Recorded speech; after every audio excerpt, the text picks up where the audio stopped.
Hello friends, आज की video के अंदर यार जो हम कवर करने वाले हैं वो हम करने वाले हैं बजट 2019 का। 1 फरवरी को फाइनेंस मिनिस्टर पीयूष गोयल ने प्रेजेंट किया था लोकसभा के अंदर। ठीक है, तो इस बजट की क्या हाइलाइट्स है, क्या इंपॉर्टेंट चीजें इस बजट के अंदर आई हैं, वो सारी चीजें मैं आपको फटाफट बताने वाला हूं। अगले 10-12 मिनट के अंदर 15 मिनट के अंदर कोशिश करूंगा मैं आपको पूरे बजट का एक एनालिसिस, एक पूरा ओवरव्यू दे दूं।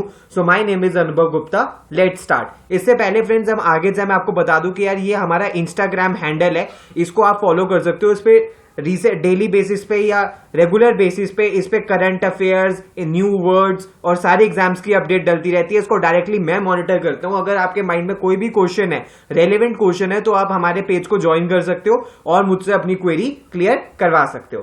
तो फ्रेंड्स सबसे पहले चलते हैं यार बजट 2019 को। फ्रेंड्स मैं आपको ये बता दूं, बजट बना के तो अरुण जेटली जी गए थे, लेकिन उनको due to health reason USA जाना पड़ा, तो उनकी जगह पे Piyush Goyal, mister Piyush Goyal finance minister, interim finance minister आए। उन्होंने इंटरिम बजट 2019 लोकसभा में प्रेजेंट किया 1 फरवरी को। और फ्रेंड्स मैं आपको बता दूं, इसको इंटरिम बजट इसीलिए कहते हैं क्योंकि अप्रैल मई के अंदर इलेक्शंस है।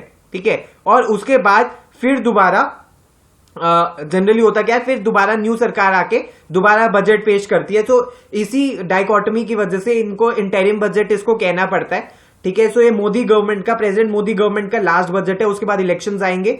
ठीक है, उसके बाद फिर देखते हैं आगे क्या होगा। तो फ्रेंड्स इसके अंदर जो सबसे पहली चीज है मैं आपको बता दूं, जो इन्होंने कहा है कि ये जो फिस्कल डेफिसिट है वो पिछले साल 3.5% था, इस साल वो रिड्यूस होकर 3.4% हो जाएगा जीडीपी का, जो कि एक बहुत ही अच्छी बात है। उसके बाद जीएसटी कलेक्शंस गवर्नमेंट ने बोला है कि यार 1 लाख करोड़ रुपीस वो सरपास कर गई है जनवरी 2019 के अंदर, इन ऑर्डर टू शो कि जीएसटी कंप्लायंस बढ़ रहा है, जीएसटी कलेक्शन बढ़ रहा है। सो 1 लाख करोड़ रुपीस मंथ की कलेक्शन जीएसटी पार कर चुका है। उसके बाद फ्रेंड्स कुछ की नंबर्स पे फोकस करते हैं। फॉर एग्जांपल 2019 और 20 का जो ये बजट है, इसके अंदर रेवेन्यू रिसीट्स है गवर्नमेंट की अप्रोक्सीमेटली 19 लाख करोड़। ठीक है, कैपिटल रिसिप्ट्स आती है कैपिटल एसेट्स को बेच के, वो 8 लाख करोड़। उसके बाद जो टोटल बजट है somewhere around 27 lakh crore rupees का बजट है। उसके बाद फ्रेंड्स मैं आपको कुछ होमवर्क दे रहा हूं, जो भी बच्चे देख रहे हैं उनको देखना है रेवेन्यू डेफिसिट, फिस्कल डेफिसिट और प्राइमरी डेफिसिट, ये सारी चीजें क्या होती है। ये छोटे छोटे से कॉन्सेप्ट्स है, बस ये आपको पता होना चाहिए कि रेवेन्यू डेफिसिट, फिस्कल डेफिसिट और प्राइमरी डेफिसिट क्या होना चाहिए।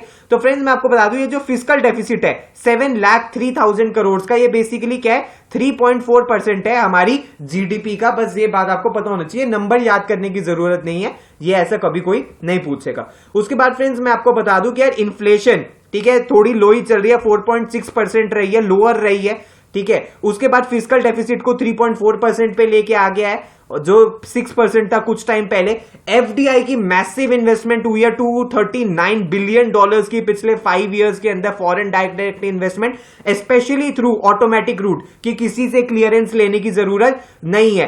ठीक है, गवर्नमेंट ने 80,000 करोड़ रुपीस की डिसइन्वेस्टमेंट करी है। उसके बाद एलोकेशन फॉर एससीज का इंक्रीज किया गया 35% से और एसटी का इंक्रीज किया गया 28% से। ठीक है, उसके बाद फ्रेंड्स डायरेक्ट टैक्स जो सबसे ज्यादा न्यूज के अंदर है कि यार 5 लाख रुपीस तक हमें अब कोई टैक्स नहीं देना पड़ेगा। लेकिन friends there is a catch, अगर आप 5 लाख तक कमा रहे हो, ठीक है, तो आपका कोई टैक्स नहीं है। लेकिन अगर आप 5 लाख से ज्यादा कमा रहे हो तो आपको पूरा टैक्स देना पड़ेगा, यानी कि 2,50,000 से लेके और 5 लाख तक आपको 5% देना पड़ेगा।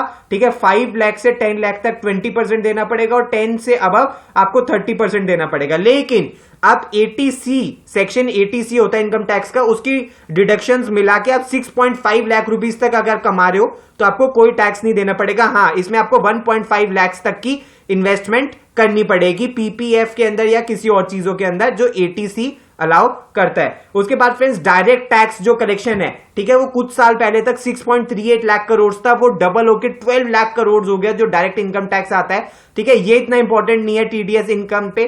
ठीक है, हाँ, इंटरेस्ट इनकम पे 40,000 रुपीज तक टैक्स फ्री कर दिया गया है। ठीक है, और कैपिटल गेन्स ये भी इतना इंपॉर्टेंट नहीं है आपके पॉइंट ऑफ व्यू से, ये जनरली उन्हीं के लिए इंपॉर्टेंट है जो अपना बड़ा घर बेच के और 2 छोटे घर खरीद रहे हैं।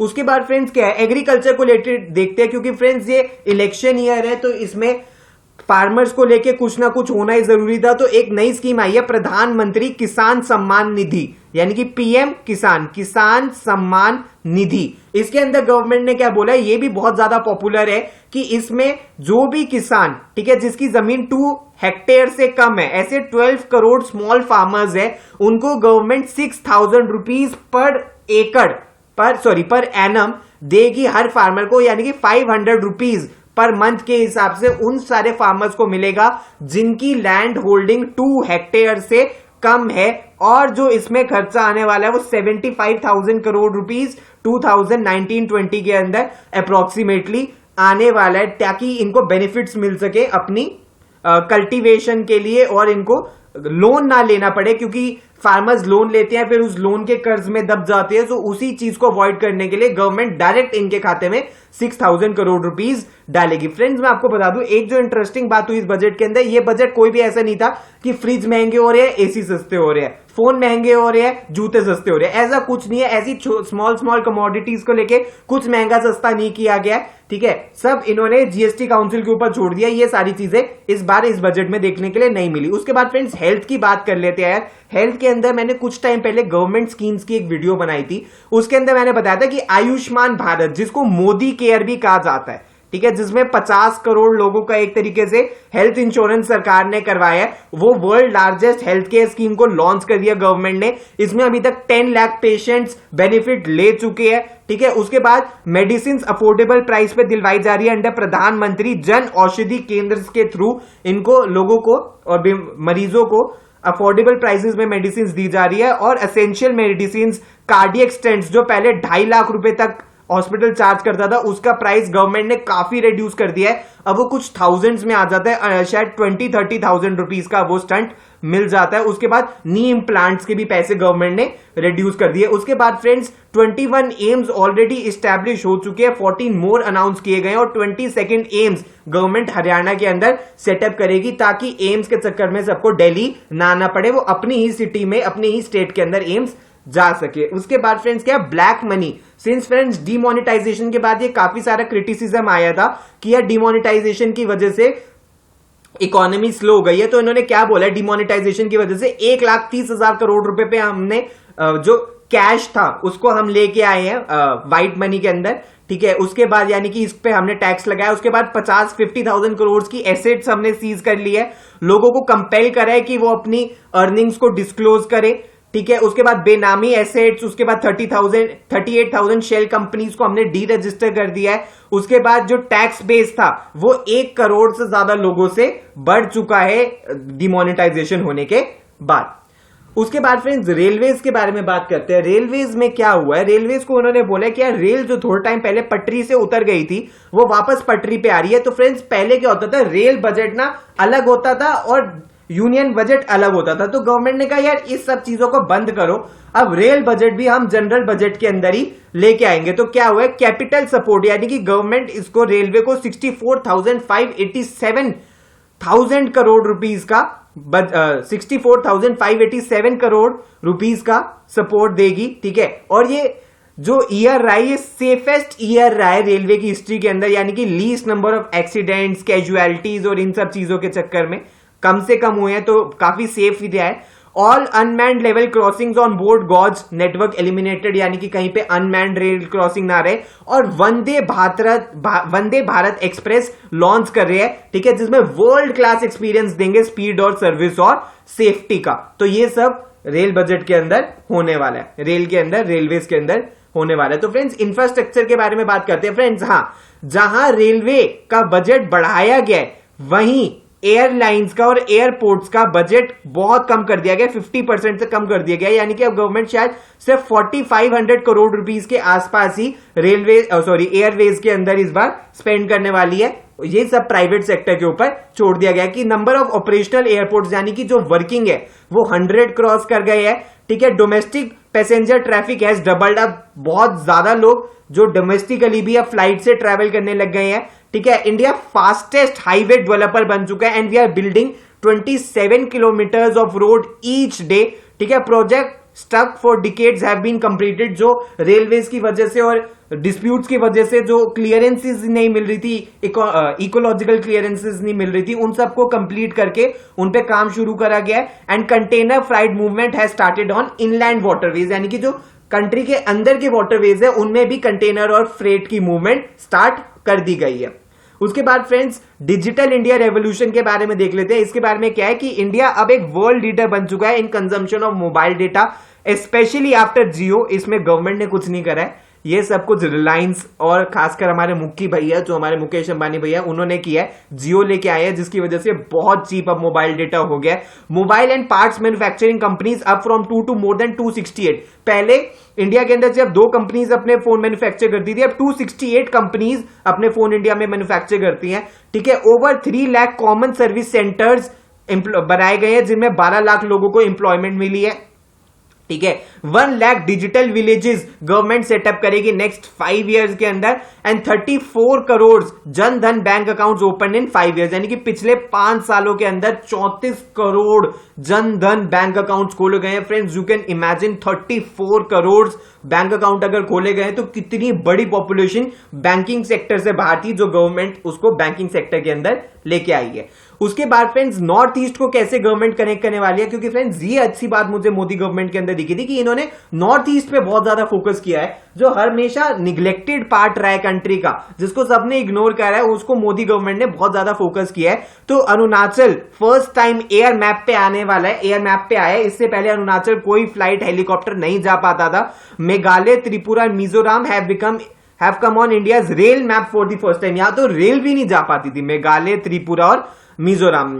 उसके बाद फ्रेंड्स हुआ क्या, government will introduce container cargo movement to North East on Brahmaputra, यानी कि कंटेनर और कार्गो के थ्रू, ब्रह्मपुत्रा के थ्रू हम वहां पे सामान भेज सके। And 21% increase in allocation for North East to 58,166 crore, यानी कि इतना ज्यादा मैमथ अमाउंट का इंक्रीज किया गया है नॉर्थ ईस्ट के लिए। उसके बाद फ्रेंड्स नेक्स्ट स्कीम के बारे में बात करते हैं, प्रधानमंत्री श्रम योगी मानधन।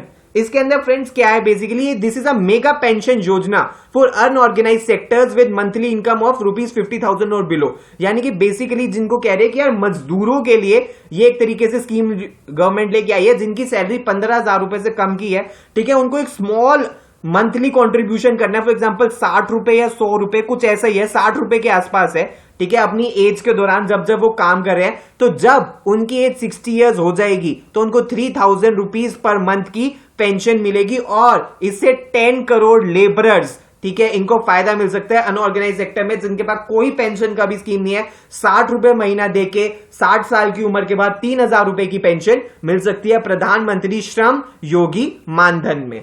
उसके बाद फ्रेंड्स हार्नेसिंग युवा शक्ति, इसके अंदर गवर्नमेंट क्या करने वाली है, over 1 crore youth being train through प्रधानमंत्री कौशल विकास योजना। इसके अंदर फ्रेंड्स क्या करने वाले हैं कि सेल्फ एम्प्लॉयमेंट नहीं, सेल्फ एम्प्लॉयमेंट की स्कीम्स लाइक मुद्रा, ठीक है, जो गवर्नमेंट ने कहा था लोन देंगे हम स्टार्टअप्स को, startup India and stand up India को इंप्लीमेंट करा गया ताकि जॉब सीकर्स की बजाय कंट्री के यूथ को जॉब क्रिएटर्स बना सके। हर कोई जॉब मांगेगा तो कुछ नहीं हो सकता, लेकिन हर कोई जॉब क्रिएट करने लग जाएगा तो बहुत कुछ हो सकता है। And India has becomes world second largest startup hub. लेकिन फ्रेंड्स ये भी हार्श ट्रूथ है, हम स्टार्टअप हब तो है लेकिन यूनिकॉर्न्स की जब बात आती है तो हम बहुत बहुत पीछे। मैं अभी एक रिपोर्ट पढ़ रहा था, चाइना के अंदर हर 4 डेज के अंदर एक कंपनी यूनिकॉर्न बन जाती है। यूनिकॉर्न यानी कि जिसकी वैल्यू $1 बिलियन से ज्यादा हो जाती है, उसको यूनिकॉर्न कहा जाता है। चाइना में हर 4 डेज में एक कंपनी यूनिकॉर्न बनती है और हमारे में तो पता नहीं साल में कुछ ही कंपनियां हैं ऐसी जो यूनिकॉर्न, न्यू कंपनीज जो यूनिकॉर्न क्लब के अंदर एंटर होती है। लेकिन लेट्स सी क्या पता फ्यूचर के अंदर ये नंबर इंप्रूव हो जाए। उसके बाद फ्रेंड्स क्लीन बैंकिंग के बारे में बात करते हैं, क्योंकि friends last year bank recapitalisation scheme आई थी जिसमें गवर्नमेंट ने बैंक्स के अंदर पैसा डाला था ताकि उनकी क्रेडिट फैसिलिटी इंप्रूव हो सके। सो इसलिए अब वो क्या कर रहे हैं, put a stop to questionable practices like phone banking. यार फोन बैंकिंग को इसके ऊपर हम स्टॉप करें, ठीक है। Adopted 4 Rs, recognition, resolution, recapitalisation and reforms. तो गवर्नमेंट अब ये 4 R इंप्लीमेंट करने वाली है बैंकिंग सेक्टर के अंदर, ठीक है। उसके बाद ₹3 lakh crore recovered in favour of bank and creditors, जो फ्रेंड्स एनपीए हो गया था, ठीक है। तो आईबीसी आने के बाद, इंसॉल्वेंसी एंड बैंक करप्सी कोड के बाद जो नॉन परफॉर्मिंग एसेट्स थी उनके ऊपर जब गवर्नमेंट ने एक स्क्रूटनी करना शुरू किया तो वहां से भी रिकवरी होनी बैंक्स को शुरू हो गई है। तो यही यहां पे लिखा है, insolvency and bank करप्सी code institutionalised a resolution friendly mechanism. क्योंकि अब लोग डरते हैं, क्योंकि अगर आईबीसी में प्रोसीडिंग शुरू हो गई तो उनको एनसीएलटी में जाना पड़ता है। ये कंपनीज का कोर्ट होता है, नेशनल कंपनी लॉ ट्रिब्यूनल। इसके अंदर क्या होता है, अगर कोई कंपनी लोन वापस नहीं कर पा रही है तो उसको उसकी मैनेजमेंट से, सारे टॉप मैनेजमेंट से लोगों को हटा दिया जाता है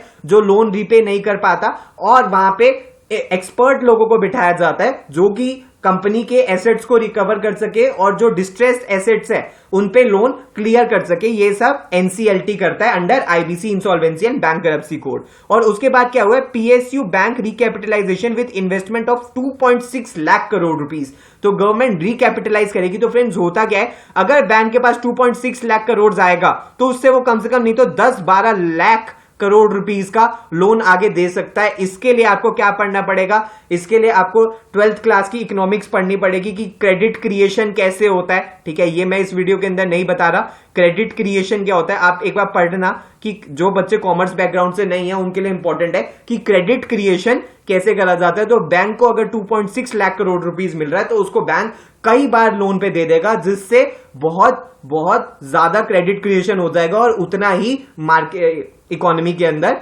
मनी का फ्लो बढ़ जाएगा। तो फ्रेंड्स ये सब कुछ था यूनियन बजट 2019 के बारे में। आई होप आपको बहुत छोटे से मैंने सबको एनकैप्सुलेट करके बताया है, एक समरी बताई है, एक हाईलाइट बताई है, डिटेल में नहीं गया, डिटेल में तो बहुत ज्यादा बड़ा ये बजट था, आप बोर हो जाते सुनते सुनते। सो फ्रेंड्स अगर आपको क्रैश कोर्स ज्वाइन करना है सीईटी बैच का, ठीक है, या कोई और आपको डाउट है तो आप इस नंबर पर कॉन्टैक्ट कर सकते हो। अगर आपको कोई लेंदी डाउट है तो आप मुझे ईमेल भी कर सकते हो और इसको मैं डायरेक्टली मॉनिटर करता हूं।